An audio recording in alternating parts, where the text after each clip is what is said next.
Orange কালাৰত মিচিং যোৰা এযোৰ আজি আকৌ লৈ আহিছোঁ আপোনালোকৰ ওচৰলৈ। এবাৰ চাব পাৰে এইযোৰ কাপোৰযোৰ তাই অলপ ডেমো দেখুৱাই দিছে, পিন্ধিলে কেনেকুৱা লাগিব আপোনালোকেও এবাৰ চাব পাৰে। আৰু এইখন হৈছে চাদৰখনৰ পতি, এবাৰ চাওকচোন।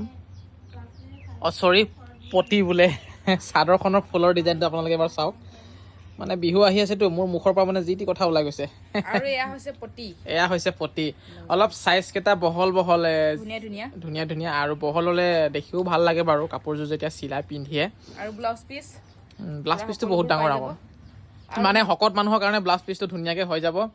আৰু এইখন মেখেলাৰ ডিজাইনটো, ফুলৰ ডিজাইনটো আপোনালোকে এবাৰ চাব পাৰে। চপ্পলযোৰো ধুনীয়া দেই, আপোনালোকে চাব পাৰে। আৰু আমাৰ পৰা কাপোৰ অৰ্ডাৰ কৰিবলৈ একেবাৰে সহজ, আপোনালোকে কেৱল হোৱাটছআপ কৰিলেই হ'ল। হোৱাটছআপ নম্বৰটো আমি স্ক্ৰীণত দি ৰাখিছোঁ, এয়া চাওক। যদি ভাল লাগিছে এটা লাইক কৰি দিব, লগতে চেনেলটো ছাবস্ক্ৰাইব কৰি দিব, পেজটো ফ'ল' কৰি দিব। মনোজ বয় ফেশ্বন।